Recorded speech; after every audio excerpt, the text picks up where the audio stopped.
पुरानी कहानी है जिसमें बहुत बड़ी सीख छिपी है। एक आदमी कई देशों की यात्रा करके अपने दोस्त के घर लौटा। रात उन्हीं के यहाँ ठहरा। उसने अपने दोस्त को बताया कि यात्रा के दौरान एक अनोखी चीज उसके हाथ लगी है, एक ताबीज। ये एक ऐसा चमत्कारी ताबीज है कि किसी की भी 3 इच्छाएं पूरी कर सकता है। उसने आगे कहा, मैंने सोचा था कि ये तुम्हें दूंगा, पर अब मैं डरता हूं कि दूं या ना दूं।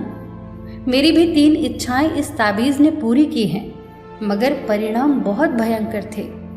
और जिन जिन को भी मैंने ये ताबीज दिया उनकी इच्छाएं तो पूरी हुई, पर बहुत खतरनाक तरीके से। ये सब बातें दोस्त की पत्नी सुन रही थी। तुरंत उसने अपने पति से ताबीज मांगने को कहा। पति के मन में भी 3 इच्छाएं पूरी करवाने का लालच तो था, पर साथ ही साथ डर भी था। पर पत्नी तो अड़ गई और बोली, उन्होंने जरूर गलत तरीके से मांगा होगा, इसीलिए सबको पीड़ा हुई। हम बिल्कुल ठीक तरीके से मांगेंगे। आखिरकार उन दोनों के हाथ में था वो ताबीज। सोच में पड़ गए कि क्या मांगे।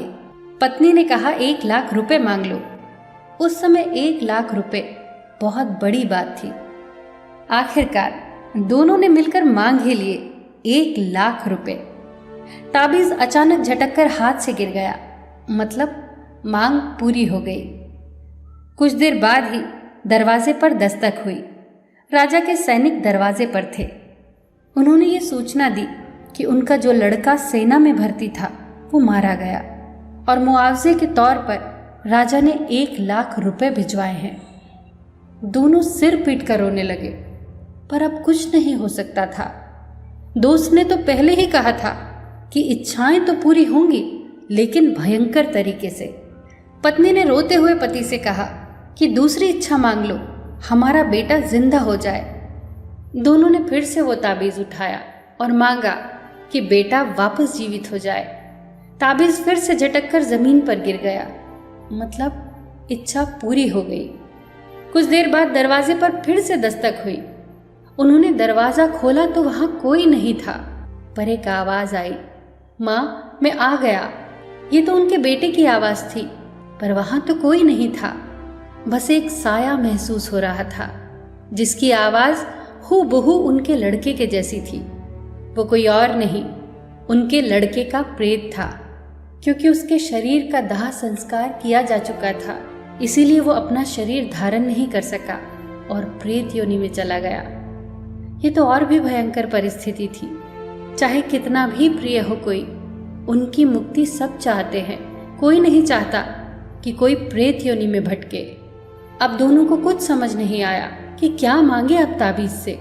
बस वो जोर जोर से चिल्लाए कि हमारे बेटे को इस प्रेत योनि से मुक्त कर दो। और ये कहते हुए उन्होंने ताबीज बहुत दूर फेंक दिया। दोस्तों, हम हमेशा मांगते हैं क्योंकि हमें वो चाहिए, चाहे वो हमारे लिए अच्छा हो या ना हो। वो जो बैठा है ना ऊपर, वो अदृश्य शक्ति, वो चाहे जो भी हो, वो जानता है कि हमारे लिए क्या सही है और क्या गलत। उससे वो मत मांगिए जो हमें चाहिए, उसे हमें वो देने दीजिए जो हमारे लिए सही है। एक समझदार व्यक्ति ईश्वर से कभी नहीं कहता कि मेरी प्रार्थना पूरी कर। वो हमेशा यही कहता है कि जो तेरी मर्जी है वही करना।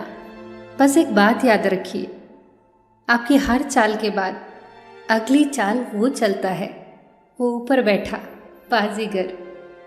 आपकी चाल आपकी पसंद कहलाती है और उसकी चाल परिणाम। बस अपना कर्म करिए और सब कुछ छोड़ दीजिए उसके ऊपर।